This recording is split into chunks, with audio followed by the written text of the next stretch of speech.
1522 ടക്സാനിയിലെ പുരാതന നഗരമായിരുന്ന ജെമിനിയാനോയിൽ വിശുദ്ധ സെറാഫീന ജനിച്ചത്.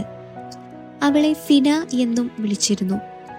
വിശുദ്ധയുടെ ഓർമ്മകളാൽ ധന്യമാക്കപ്പെട്ട സ്ഥലമാണ് ജെമിനിയാനോ നഗരം. അവളുടെ ഓർമ്മ പുതുക്കൽ സാന്ത ഫിന എന്ന പേരിൽ ആഘോഷിച്ചു വരുന്നു. വളരെ നല്ല രീതിയിൽ ജീവിച്ചതിനു ശേഷം ദാരിദ്ര്യത്തിലേക്ക് വഴുതി വീണ ദമ്പതികളായിരുന്നു വിശുദ്ധയുടെ മാതാപിതാക്കൾ. കാഴ്ചയ്ക്ക് വളരെ മനോഹരിയായിരുന്നു വിശുദ്ധ സെറാഫീന.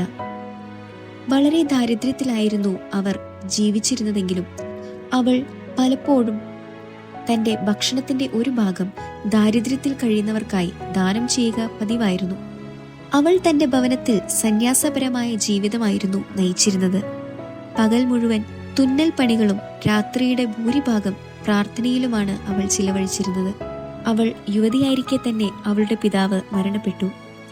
അധിക നാൾ കഴിയുന്നതിന് മുൻപ് തന്നെ അവളുടെ ജീവിതം ദുസ്സഹമാക്കിക്കൊണ്ട് അവൾ മാരകമായ രോഗത്തിന് അടിമയായി.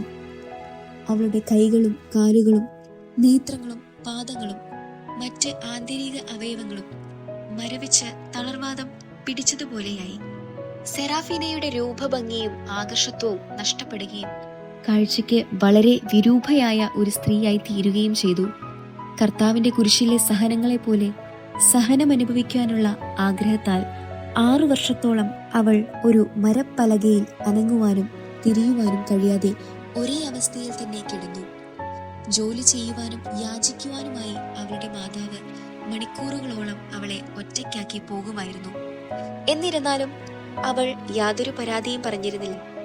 കഠിനമായ വേദനകൾ സഹിക്കുമ്പോഴും അവൾ തന്റെ കണ്ണുകൾ ക്രൂശിത രൂപത്തിൽ ഉറപ്പിച്ചുകൊണ്ട് വളരെ ശാന്തതയോടെ കിടക്കുകയും എന്റെ വേദനകളല്ല യേശുവേ, നിന്നെ കാണാനുള്ള ആഗ്രഹമാണ് എന്നെ വേദനിപ്പിക്കുന്നത് എന്ന് ആവർത്തിച്ചു പറയുകയും ചെയ്തിരുന്നു. അങ്ങനെയിരിക്കെ പുതിയൊരു പ്രശ്നം അവളുടെ ജീവിതത്തിലേക്ക് ഇടുത്തിയെ പോലെ കടന്നു വന്നു. വിശുദ്ധയെ പൂർണ്ണമായും തനിച്ചാക്കിക്കൊണ്ട് അവളുടെ അമ്മ മരണപ്പെട്ടു.